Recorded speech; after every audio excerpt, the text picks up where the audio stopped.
time to talk to when beasts still meant monster instead of awesome. Talk to our friend Samuel. He lived during the Puritan era, which both these poems were written in the colonial period. Good morning, Samuel. Good morning, Studio 113.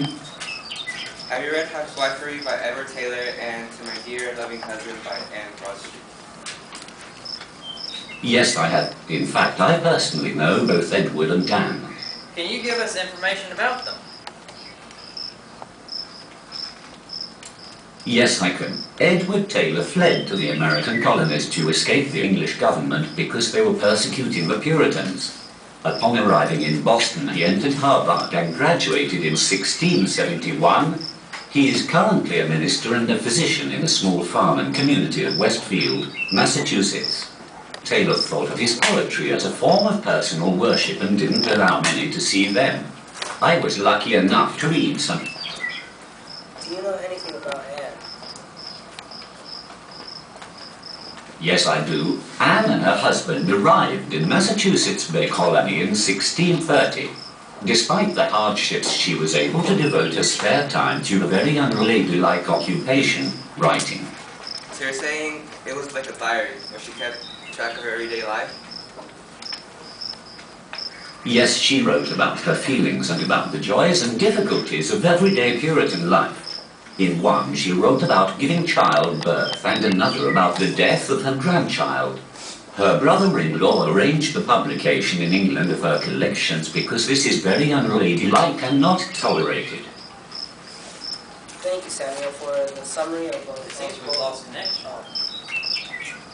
Thank you, Samuel, for the summary of both Edward's and Anne's life. You're welcome.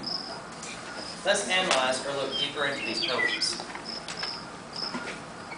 Yes, let's just analyze these poems. Jonathan, could you tell me the central idea of Edward's poem?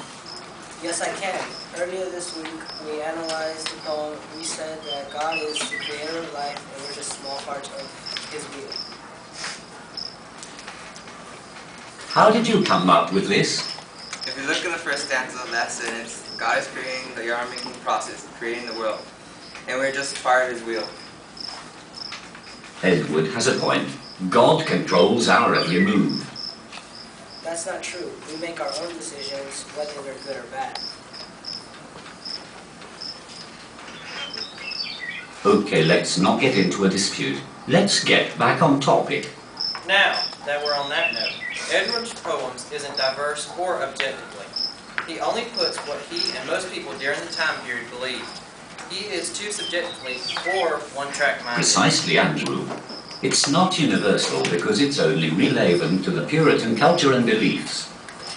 Samuel, can you explain to us the purpose of Edward's poem? Like I said before, Edward's poems were mostly devoted to God, and Anne's poem, To My Dear Loving Husband, to explain the feelings she felt toward her husband. Is there anything else I can help you guys with? Samuel, I'm having trouble understanding the difference between primary and secondary source.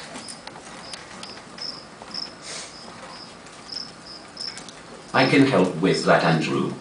Primary source is when you get all your information directly from the thing you're studying, while secondary source is when you get all your information from somewhere else.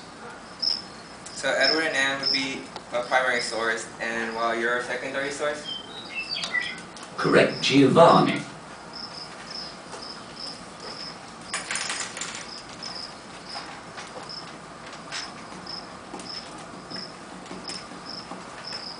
Sorry about that, guys. The time-traveling service is bad where I live. Ha ha ha, that's funny. Ha ha Did you know that most of the Puritan literature was lost, and Edward's poems, like Housewifery and many of his other collections, was found and archived in the 20th century? No, I didn't know that, Jonathan. Well, guys, do you have any more questions for me? No, Samuel, thank you for all your help. Well, guys, talking with you, I had fun. Samuel, that was bad syntax. Sorry about that, I meant I had fun talking with you guys. Thank you, Studio 113, for being a great audience. No, thank you for helping us. Bye, Samuel. Goodbye, Studio 113.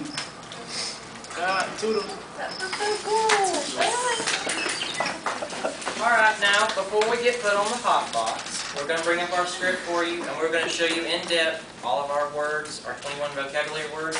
We're going to be able to point them out for you. Any questions, you can tell us during that.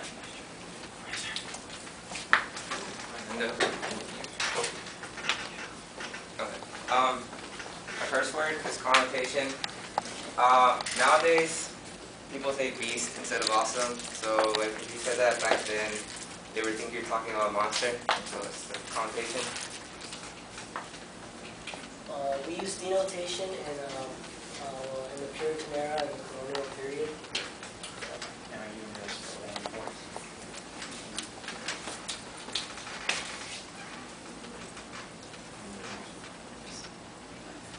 Here we're going to use diary. Diary is just a book, kept in the journal. Jiovany used this in the script as he was talking to Samuel, telling him, is that an example of it? And of course Samuel said yes. That's how Anne kept all of the poems and whatnot, and got inspiration from them. Puritan. Edward and Anne were both Puritans, and our character Samuel was also Puritan. Tolerance. Back in the Puritan era, writing was not tolerated for women on daily life. So we also did a summary. Jonathan included this as when he was talking to Samuel. That just gave a short time of both their lives. I'm sorry, Samuel said it. We analyzed the poems, and